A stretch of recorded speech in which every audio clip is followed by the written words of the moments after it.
with a chicken party at the Eiffel Tower. I love it. All Rev right. Wayne Stills, this mic is all yours. Hey everyone, how you doing? What's happening? It's River Wayne Stills for Miracles Everywhere. Today's lesson 15. Lesson 15. How's it going? It's good to see everyone here, and I'm hoping for a helpful hour. We're out here a little bit higher consciousness than when you walked into today. I'm sure you already moved up a little bit already. I've had a nice morning, a relaxing morning. I lost track of time a little bit. That's why I was just made it in here. I was actually had all the time in the world this morning. You know how those mornings you have where you have all the time in the world. You look at the clock. You're like, oh, I have 2 hours, 3 hours. Oh, I have an hour and a half. I have an hour. That's oh shoot, I have 2 minutes. And I tell you, blew it. No matter what happens, you end up being me and time. We have a strange relationship, but me historically, I get this really early now, so I don't have any problem with time. I found that's the best way to handle things. Is get them majorly early, and then people usually don't usually get upset with that, and I usually get there on time that way. Anyhow, this is a little brief insight into me. My relationship with time. Time is a strange thing. We invented time, and then we have problems with it. Then we enslave ourselves to it. Time is definitely keeps us down, and it keeps us from realizing what can happen to us when we engage in activities that are negative, because we don't see the outcome, because the outcome is down the line.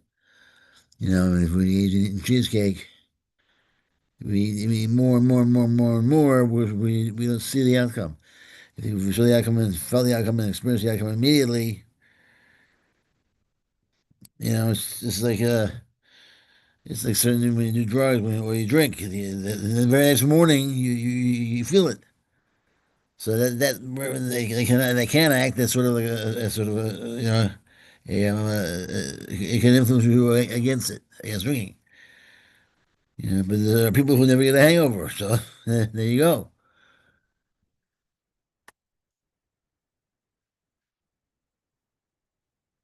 Anyhow, okay. I'm gonna get to the lesson. Um, I'm gonna do the text first. It's a good text today, and I'll just share the sounds.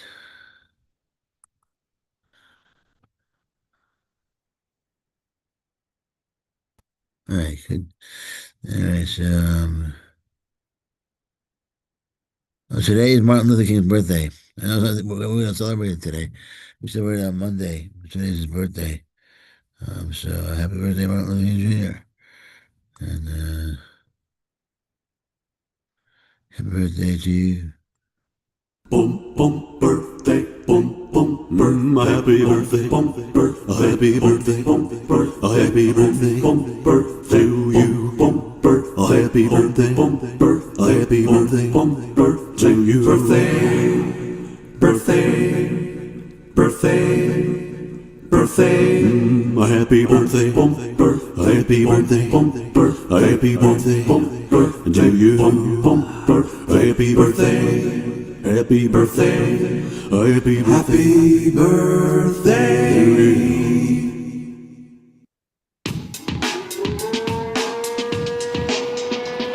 Lesson 15, everyone. Lesson 15. January 1, 15. That's the date today, so relax, sit back, take a deep breath. Fear and conflict. Fear and conflict. Being afraid seems to be involuntary, something beyond your own control. Yet I have said already that only constructive acts should be involuntary. My control can take over everything that does not matter, while my guidance can direct everything that does, if you so choose. Fear cannot be controlled by me, but it can be self-controlled. Fear prevents me from giving you my control. The presence of fear shows that you have raised body thoughts to the level of the mind. This removes them from my control and makes you feel personally responsible for them. This is an obvious confusion of levels. I do not foster level confusion, but you must choose to correct it. You would not excuse insane behavior on your part by saying you could not help it. Why should you condone insane thinking? There is a confusion here that you would do well to look at clearly. You may believe that you are responsible for what you do, but not for what you think. The truth is that you are responsible for what you think, because it is only at this level that you can exercise choice. What you do comes from what you think. You cannot separate yourself from the truth by giving autonomy to behavior. This is controlled by me automatically as soon as you place what you think under my guidance. Whenever you are afraid, it is a sure sign that you have allowed your mind to miscreate and have not allowed me to guide it. It is pointless to believe that controlling the outcome of misthought can result in healing. When you are fearful, you have chosen wrongly. That is why you feel responsible for it. You must change your mind, not your behavior, and this is a matter of willingness. You do not need guidance except at the mind level. Correction belongs only at the level where change is possible. Change does not mean anything at the symptom level, where it cannot work. The correction of fear is your responsibility. When you ask for release from fear, you are implying that it is not. You should ask, instead, for help in the conditions that have brought the fear about. These conditions always entail a willingness to be separate. At that level, you can help it. You are much too tolerant of mind wandering and are passively condoning your mind's miscreations. The particular result does not matter, but the fundamental error does. The correction is always the same. Before you choose to do anything, ask me if your choice is in accord with mine. If you are sure that it is, there will be no fear. Fear is always a sign of strain, arising whenever what you want conflicts with what you do. This situation arises in two ways. First, you can choose to do conflicting things, either simultaneously or successively. This produces conflicted behavior, which is intolerable to you because the part of the mind that wants to do something else is outraged. Second, you can behave as you think you should, but without entirely wanting to do so. This produces consistent behavior, but entails great strain. In both cases, the mind and the behavior are out of accord, resulting in a situation in which you are doing what you do not wholly want to do. This arouses a sense of coercion that usually produces rage, and projection is likely to follow. Whenever there is fear, it is because you have not made up your mind. Your mind is therefore split, and your behavior inevitably becomes erratic. Correcting at the behavioral level can shift the error from the first to the second type, but will not obliterate the fear. It is possible to reach a state in which you bring your mind under my guidance without conscious effort, but this implies a willingness that you have not developed as yet. The Holy Spirit cannot ask more than you are willing to do. The strength to do comes from your undivided decision. There is no strain in doing God's will as soon as you recognize that it is also your own. The lesson here is quite simple, but particularly apt to be overlooked. I will therefore repeat it, urging you to listen. Only your mind can produce fear. It does so whenever it is conflicted in what it wants, producing inevitable strain because wanting and doing are discordant. This can be corrected only by accepting a unified goal. The first corrective step in undoing the error is to know first that the conflict is an expression of fear. Say to yourself that you must somehow have chosen not to love, or the fear could not have arisen.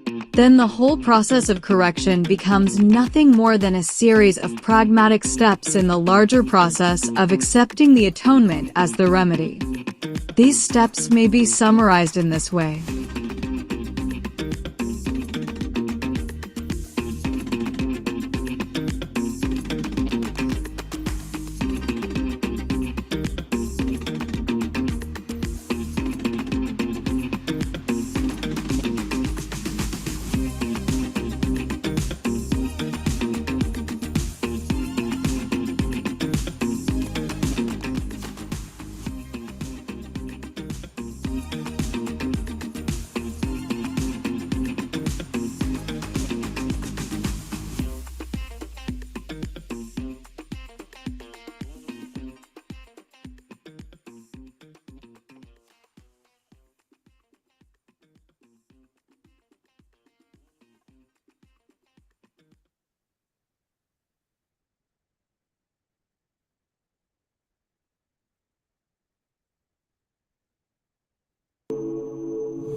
Lesson 15.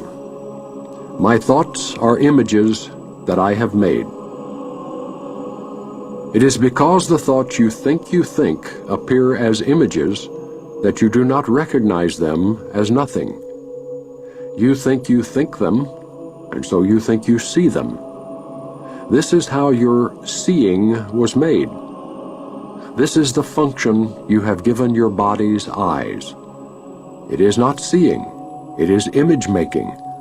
It takes the place of seeing, replacing vision with illusions.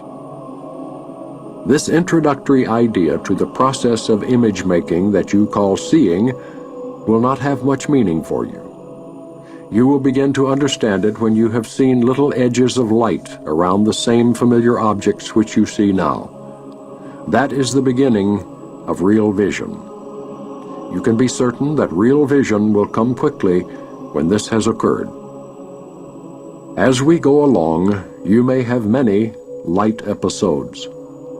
They may take many different forms, some of them quite unexpected.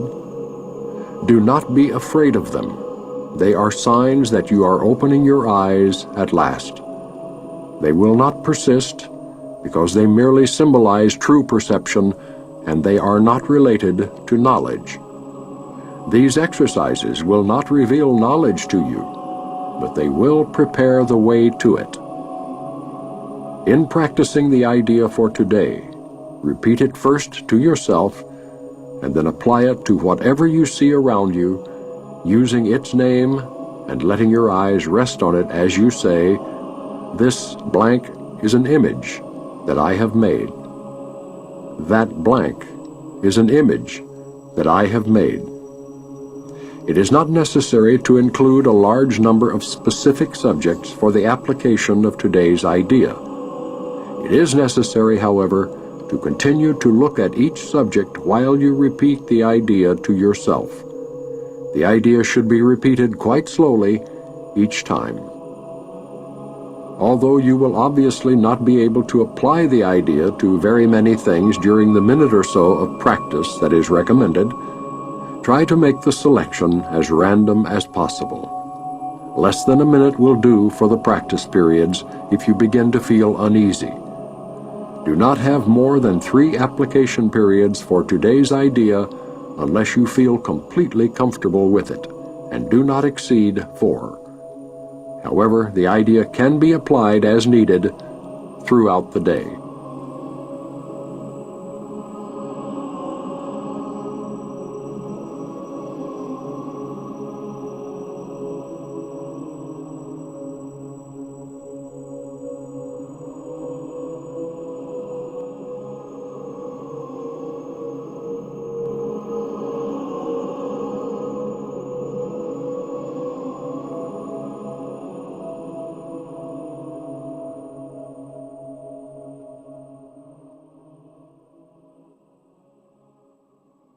Okay.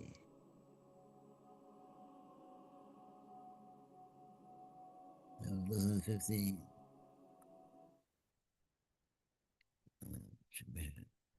Lesson 15.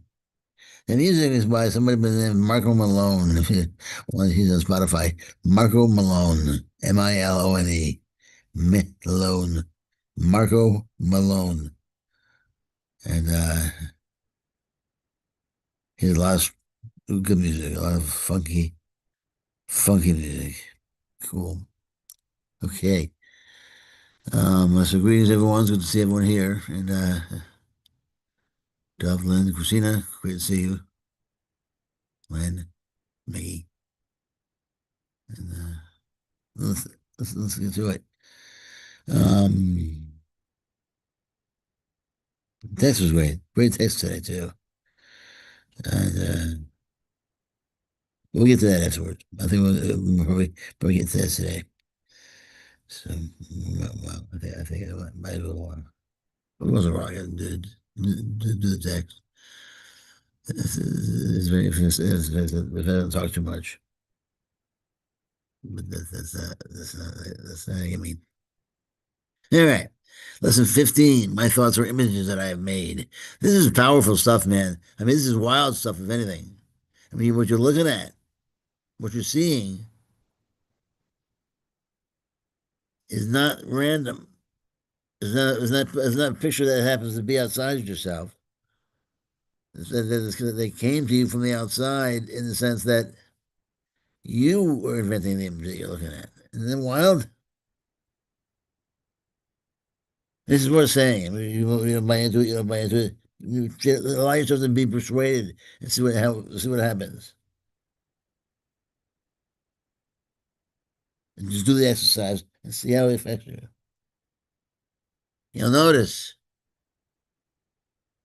when you see that you're the cause of your surroundings, everything begins to shift for you.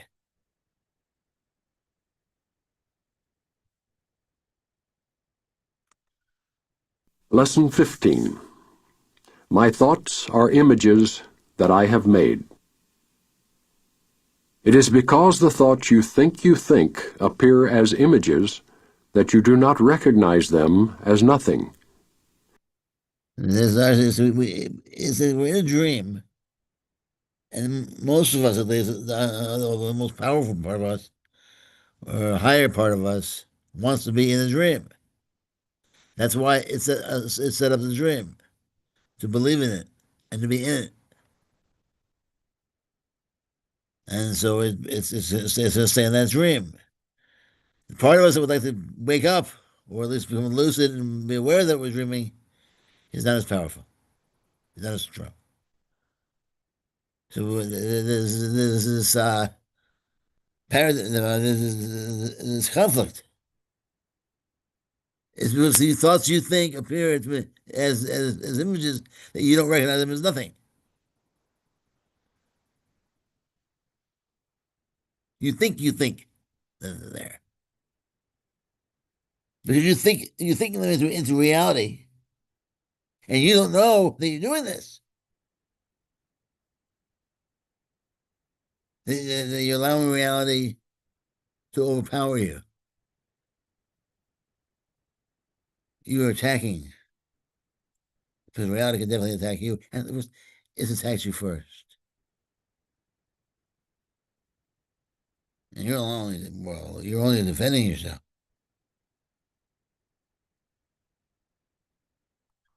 You think them, and so you think you see them. This is how your seeing was made. Remember I said, we're in a dream, and in a dream, it's not the body, and the dream is not really seeing anything. This is the process by which it goes through. Seeing is not really seeing as we understand seeing. Seeing is just images. Seeing is image making. It's the mind doing the seeing. It's the story maker doing the seeing. And the body, as you understand the body, is understood wrong. The body is part of the image. It's one of the images that you're making. Your body is one of the images that you're making. You're the awareness. It's larger than your body. Anything you're aware of is your awareness. Anything, including the sky, and the stars, and the moon. That's how big your awareness is.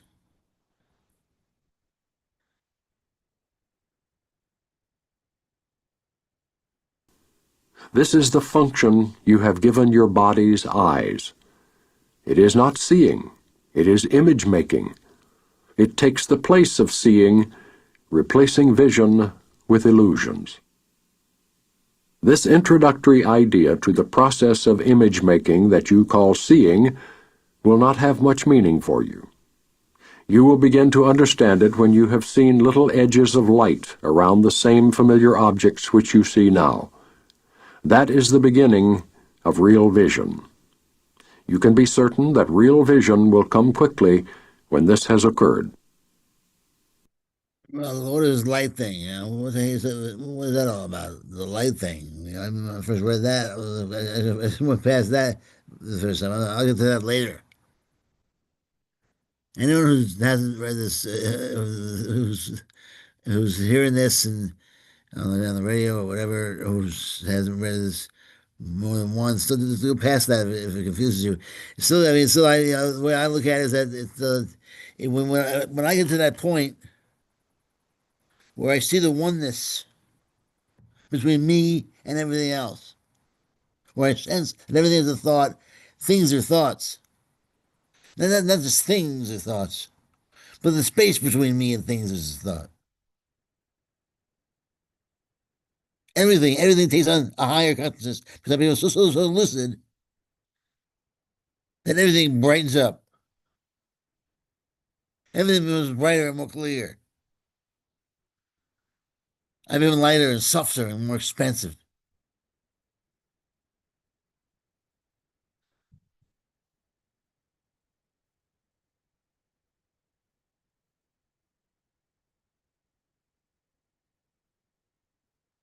As we go along, you may have many light episodes. They may take many different forms, some of them quite unexpected. Do not be afraid of them. They are signs that you are opening your eyes at last. They will not persist because they merely symbolize true perception and they are not related to knowledge. These exercises will not reveal knowledge to you, but they will prepare the way to it. In practicing the idea for today, repeat it first to yourself and then apply it to whatever you see around. One thing that I wanted to also add about the light episodes is it's hard for us to know what the light episode can be almost as well as being what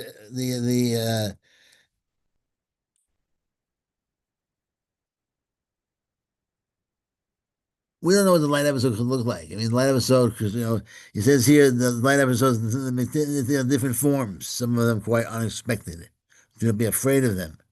Now, why would we be afraid of the light episode? It's almost as if he's saying that the hallucinations will get more so.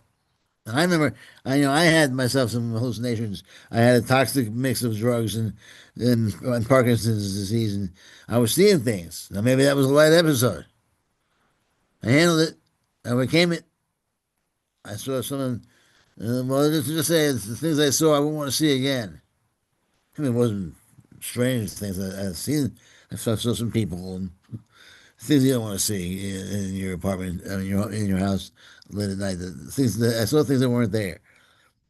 And, I'm not talking about the dream in general, specific things that weren't there. But I just dealt with it. I welcomed it. Everything shattered. It all eventually shattered.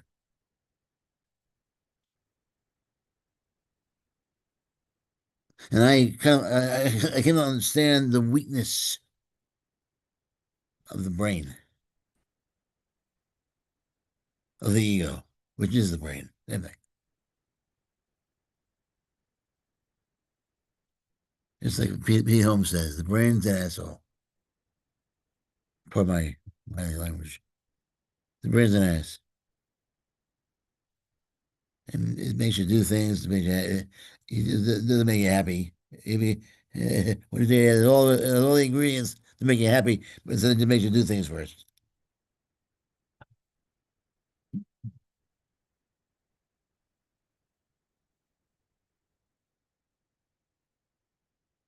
It can give me dopamine, but first I have to do something really exciting first to get dopamine.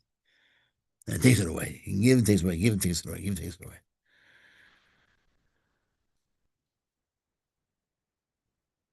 I'll play it again one day. You'll hear Pete Holmes is a comedian, and he nails it.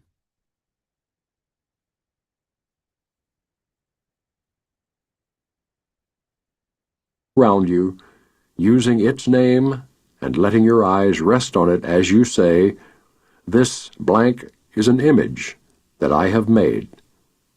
That blank is an image that I have made." It is not necessary to include a large number of specific subjects for the application of today's idea. It is necessary, however, to continue to look at each subject while you repeat the idea to yourself. The idea should be repeated quite slowly each time. Although you will obviously Now this is you just do it. You just do the exercise, and you will have an experience. I'm looking at my cup of water right now. This cup of water is an image that I have made.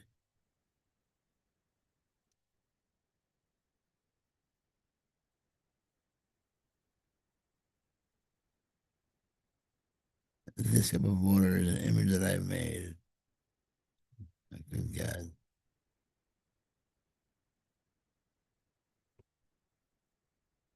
This remote is an image that I've made.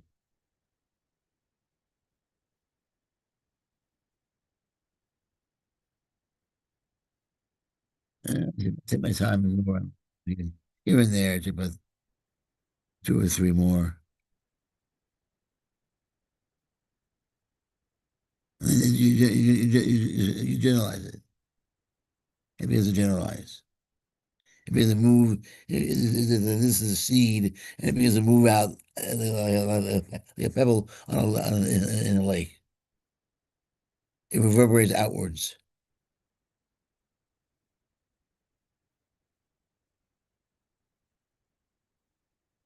not be able to apply the idea to very many things during the minute or so of practice that is recommended, try to make the selection as random as possible. Less than a minute will do for the practice periods if you begin to feel uneasy. Do not have more than 3 application periods for today's idea unless you feel completely comfortable with it, and do not exceed 4. However, the idea can be applied as needed throughout the day. As needed. Awesome. That's great, right? So, you having trouble with somebody? Maybe someone's just frustrating you, somebody's annoying you. Even if your home is the person not even there, it's the person you're obsessing over the person in your head. This person, Johnny, is an image that I made. Now you understand that when your mind, you can see that it's obvious. It's not obvious to us when we're bothered by him. When we find ourselves annoyed and frustrated over somebody that we're arguing with in our minds, it's almost as if we think that they're really there. We're arguing with the person in our minds over and over again as if the person's really right there with us. But if you look at that and you remind yourself that you're yelling at an image that you were making, you're the one making this image. You. And now if you look at the person outside your mind who's frustrating you, and that person's also in your mind, where else would that person be? Outside your mind. That person is as much in your mind where the person's in quotes outside of yourself. That person's in your mind just as much as he would be if he was inside yourself. End quote. Inside, outside, same thing.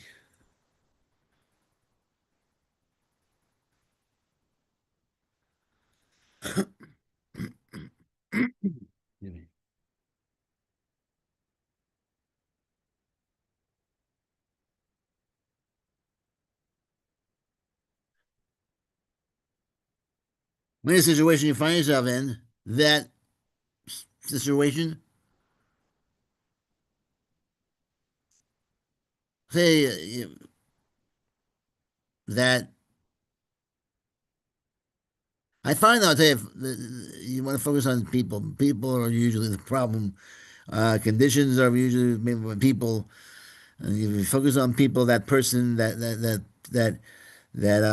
action, that thought, that but anything really, anything that comes up for you during the day, as long as you get controlled by you're uncomfortable, anything you feel that you want to work on that's bothering you, anyone or any situation, if you can put it there, then this uh, uh, argument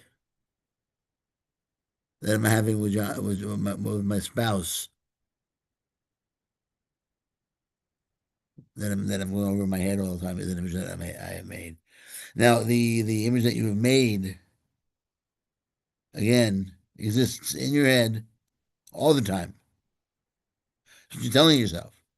There's never a time when that argument with your spouse is just outside your head, outside your mind, excuse me, outside your mind, outside your spirit, outside, you know, your head is just inside your mind. Everything is just inside your mind. Everything.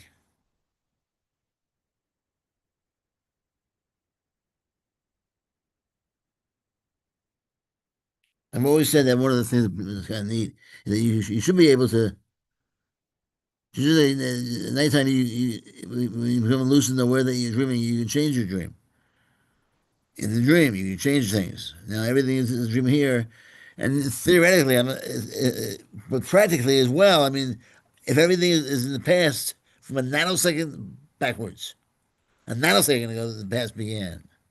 Just a nanosecond ago, the past began. I mean, not even a nanosecond ago. I mean, like so fast. Well, nanosecond. I guess that kind of covers it. Such a small amount of time the past begins. It's a dream. We should be able to control everything completely. It should be so easy for us to get what we want, to live the way we want to live, to have and do and be whatever we want to have, do, and be. It should be so easy. If you want to get numbers, if I like 19 fives, please. There's no problem. Sure, here's all the fives you want. You multiply them in your head, in your mind. 500, 600 fives. Oh, well, that's something we should do with anything in our mind. And we should be able to project it outwards if we want. And eventually we'll get bored with projecting things outward. We're not going to get bored with it if we actually are owned by it. We're owned by our surroundings.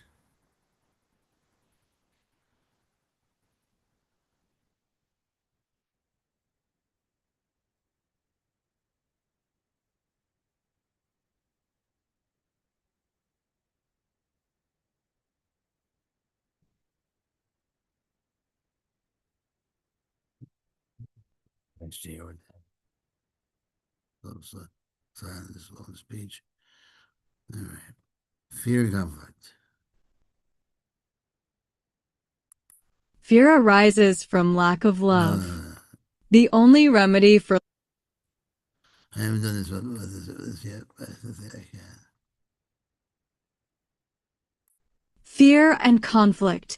Being afraid seems to be involuntary, something beyond your own control. Yet I have said already that only constructive acts should be involuntary. My control can take over everything that does not matter, while my guidance can direct everything that does. Well, it's a nice little offer. He can control everything that doesn't matter and guide us in everything that does. And we don't have to do anything. If you so choose.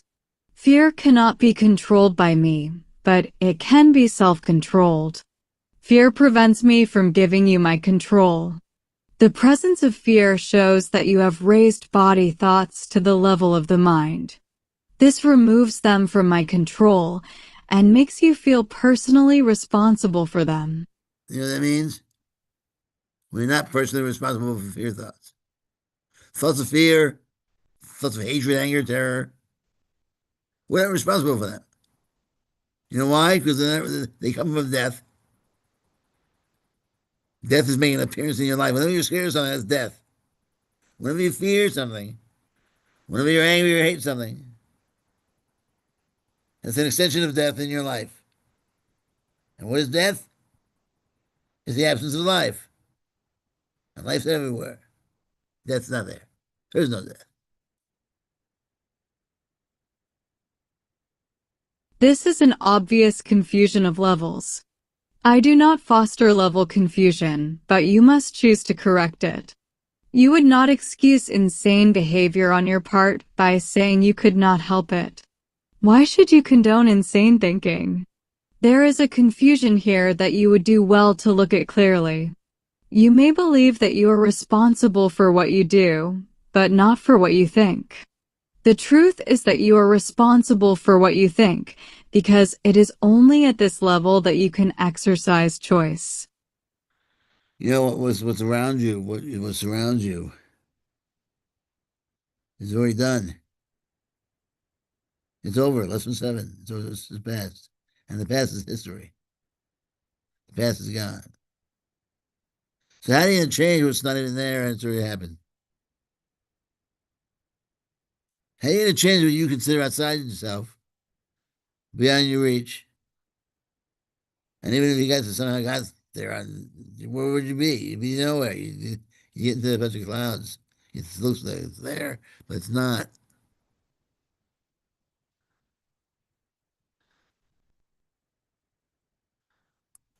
What you do comes from what you think.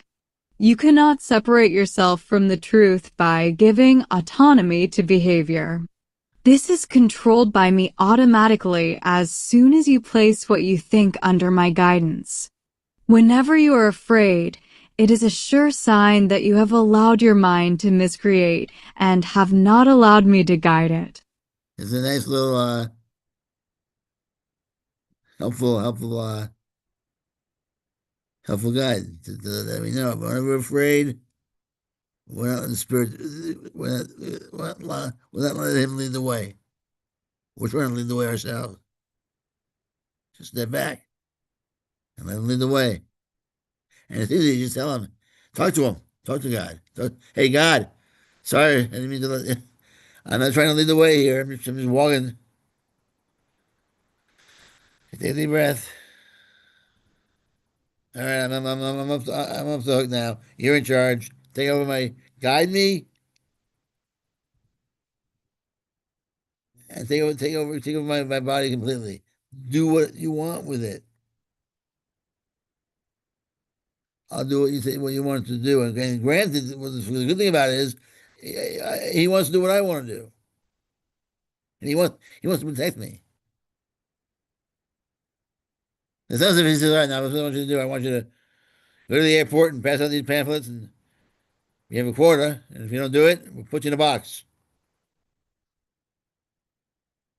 He's like, "What do you want to do?" All right, he's like a parent. What do you want to do? The inner voice is the inner parent. What do you want to do? All right, I got your back.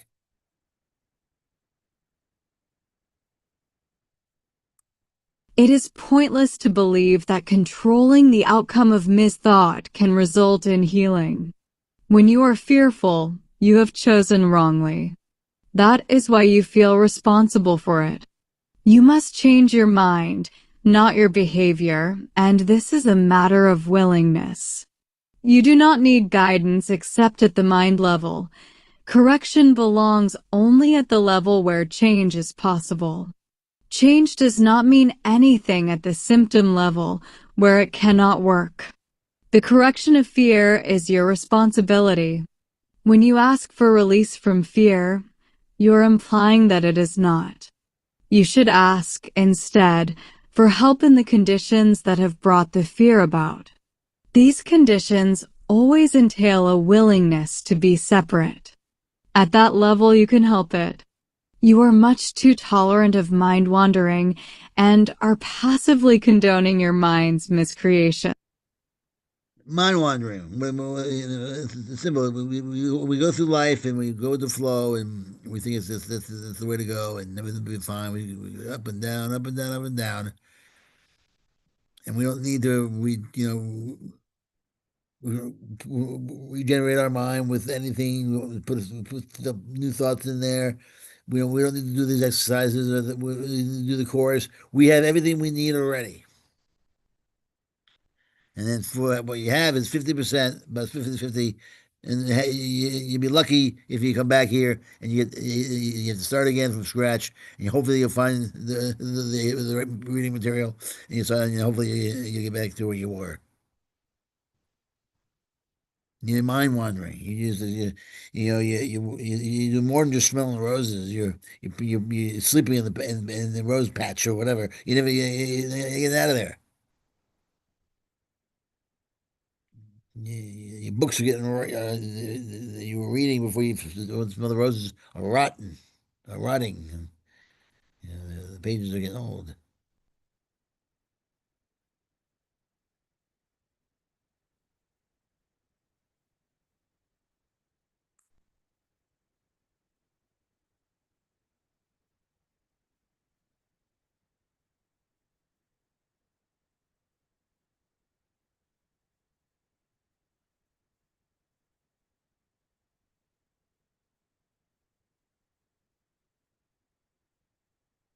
The particular result does not matter, but the fundamental error does.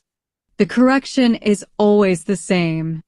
Before you choose to do anything, ask me if your choice is in accord with mine. Anyway, he asked me. He doesn't say meditate, pray, and look for a feeling. Ask me. Is it Jesus, Holy Spirit, God?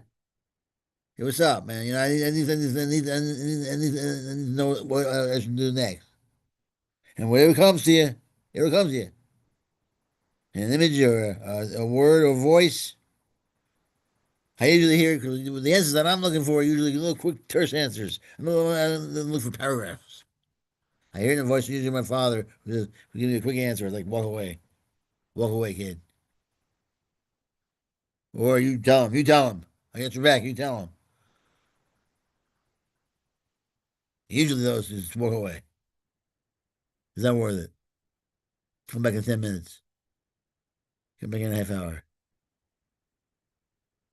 It'll be cool down then. And I hear the voice. Done. Easy.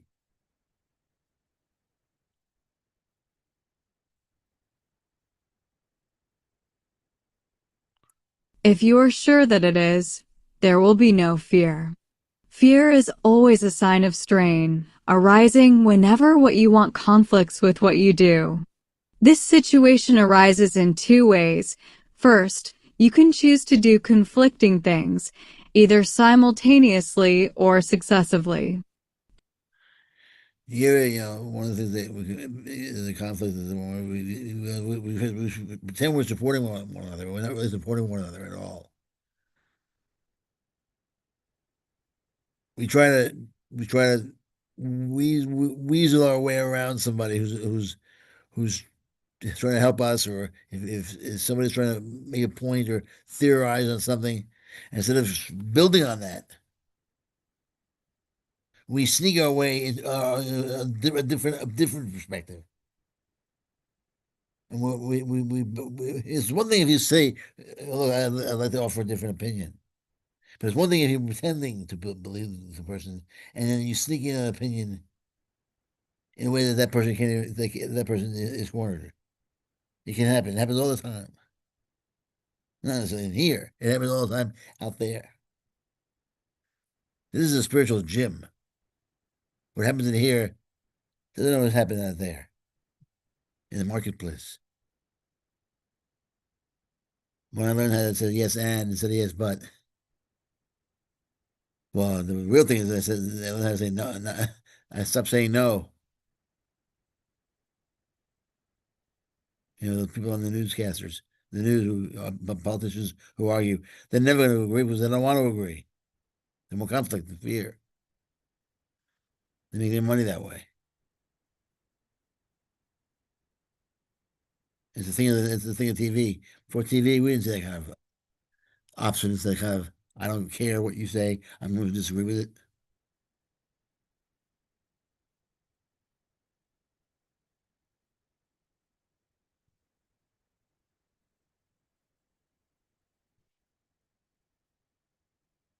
This produces conflicted behavior, which is intolerable to you because the part of the mind that wants to do something else is outraged.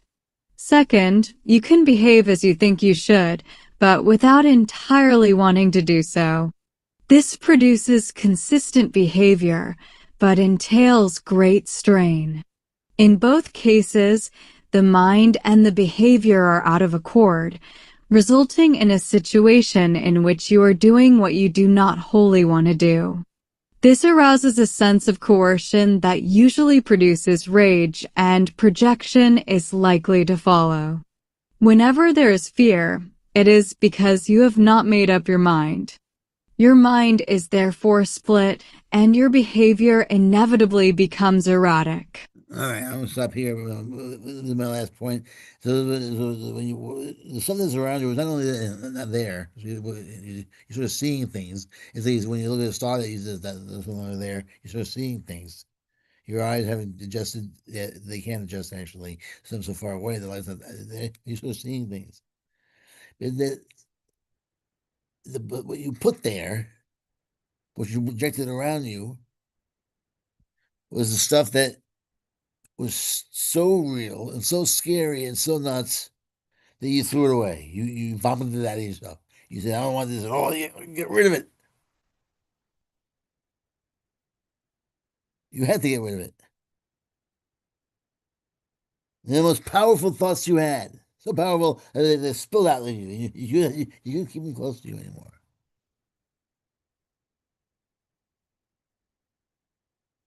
In other words, when you look around you, you're looking at the most insane part of yourself, the most insane part of your mind. You're in the loony bin. We're all in the loony bin. And not a very dangerous one. It's sort of like a fun one. It seems dangerous.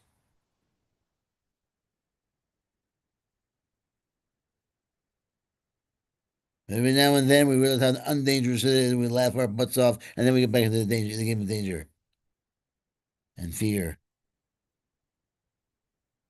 And once again, the game of trying to get the guts to punch your way through and move up in consciousness.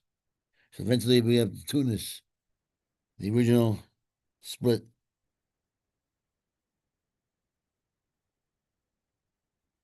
And right now we have a split mind. Right and wrong. Right mind, wrong mind. We choose the right mind, it's pretty easy. You just choose the right mind. Just choose giving, choose helping. And if you find yourself scared, frightened, just tell yourself, what is it? That's darkness, that's death. Try to say hello, hello. You don't need to be frightened. Just say, hello, death, how are you? Sit down, have a cup of tea, have a beer. Invite all your friends if you want. Invite suffering in. Invite anger in, hatred in. Invite sickness in if you'd like. But, I'm not going to, I disagree with everything that you say. I'm not going to listen to you. Blabber on if you want. Go for it. Do what you got to do. Don't mind me, though. For that reason, you're not here. And that's it. Holy Spirit, I got you. I got you. Don't worry about it. I can take care of it, Wayne. Don't worry about it. I'm done. I have no worries anymore. If anxiety pops up, it's not me. It's nothing to do with me. I don't own it. It doesn't own me. It's just sitting there, death trying to knocking on my door. And I'm just here. I open the door, and he keeps on knocking. I said, maybe I get louder and louder and louder to see if I'm home. And then eventually he goes away. And I go have a beer. All right, gents and ladies, thanks so much for listening to me wander around the course. It was a pleasure as always, and I'll be back tomorrow, Friday at I have no idea what time I'm going to be in tomorrow, but I will be in. Tell me as she has it. Oh, I can look at the schedule also, but I'll be in tomorrow for the daily lesson and the text, and there you go. So thanks very much again. Blessings and peace.